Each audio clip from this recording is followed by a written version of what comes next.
Zoom. Yes, sir. Come on, man. Yeah.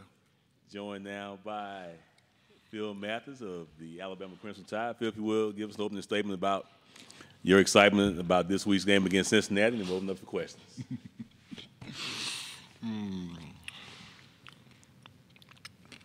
We started?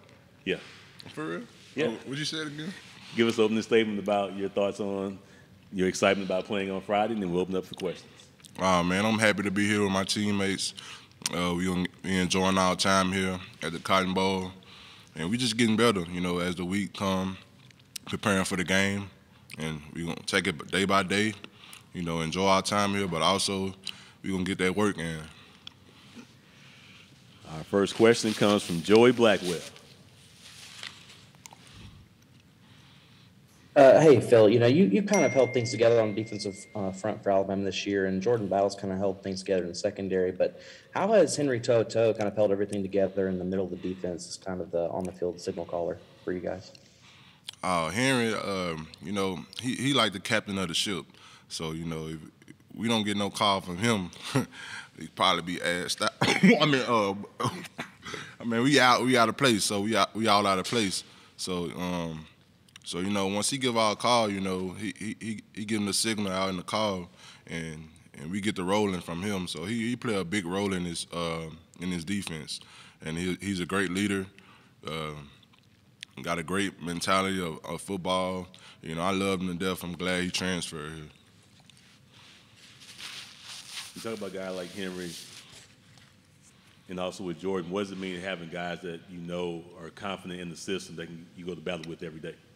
Oh, it feels great. It shows that we ain't got nothing. I don't have nothing to worry about, knowing that I got those guys gonna ride behind me. Those guys come to work every day just like me, and we do a great job of picking everybody up on the defense. We try to lead by example, and also with our mouth. So I'm happy to have those guys in my circle, including a lot of more guys on the defense. Next question comes from Zachary Brazilier.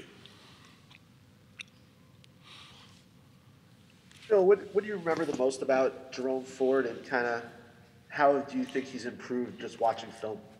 I feel like Jerome has improved a lot, but it doesn't surprise me because he's always been a hard runner, and he's always been a great football player.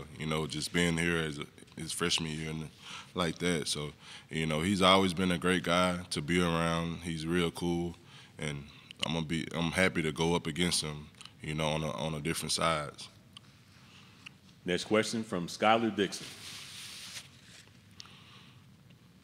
What's it like going up against, I don't know how frequently you've played against a guy that you were teammates with or whatever, and I guess in the transfer portal era there's a lot more of that, but what will it be like to be in a game like that against somebody that was a teammate? Different or not that different?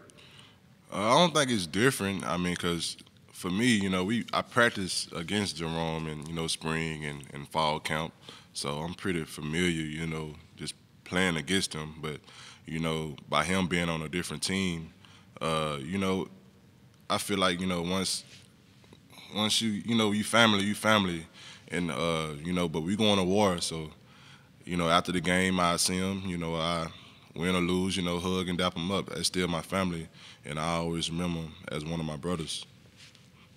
Next question from John Talty. That's great. Hey, Phil. Guys before you talked about how the Texas A&M loss was, a turning point for this season. Was there a specific moment or, a time where you could tell that, the team was different, that, the switch had been flipped? Most definitely. I feel like, Texas A&M was a turning point.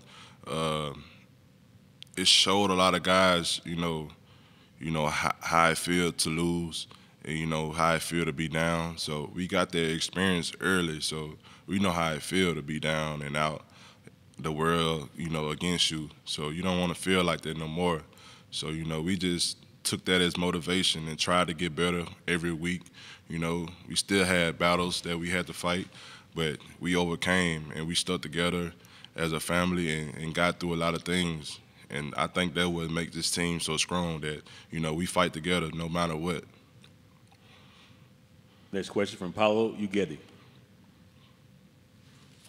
Hey, Phil, you talked about Jerome a little bit, but you know, you guys also have some transfers on your side of the ball, that have helped you guys out this season. What's it like to see kind of the influence of the transfer portal on your team, but also just on the game in general? You know, I'm happy for my teammates, you know, that transferred in. Those guys came in and they created a lot of value for themselves.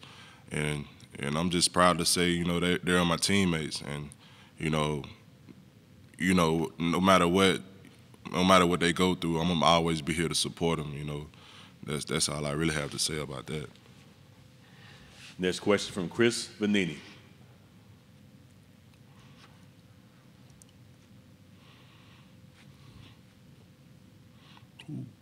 You guys really took on the underdog role before that SEC championship game and seemed to thrive in it. How do you kind of approach this game?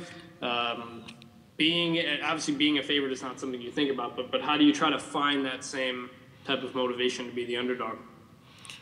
You know, I mean, I feel like we was the underdog way before that game, and but you know, coming into this game, you know, we just gotta have that mentality that, you know, it's a 2-game season and everybody that we play, they're gonna be good. You know, they here for a reason, so we gotta bring our best, and just have that mentality that, you know, it's win or lose, or do or die. So you don't get no redos in this. So it's a 2-game season, or it can maybe be 1. So we just gotta have that mentality that, you know, we're gonna go out here and do our job. Everybody play on the same level. Everybody on the same page, and it's all about whoever wanted it the most. Question again from John Talty. Hey, Phil. Coach Saban talks about how important player leadership is, and you know how it can make his job a lot easier. How have you seen this team's player leadership evolve over the course of the season? You know, the team leadership, I think it does play a big role, because, you know, some players, you know, they can. I mean, I feel like they understand it better when it's coming from their own peers, and, you know, not coach. So I feel like he is right about that. You know, when players hear stuff come from us, they'll understand that, all right, we on the same. They got this mindset, so we got to have this mindset also. Question from Joseph Hoyt.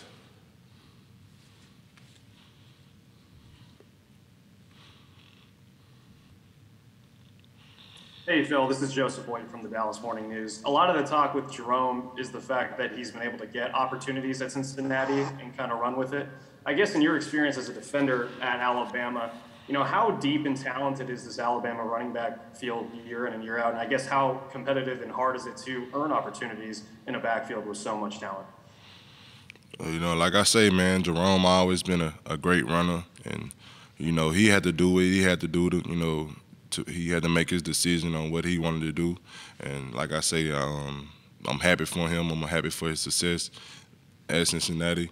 And like I say, I'm gonna support him no matter what. That's still my brother. He just on a different side now, and we just gonna be, you know, going to war with each other. Any final questions for Phil Mathis? Phil, thanks for joining us. Best of luck on Friday. All right, appreciate it. This concludes our media session for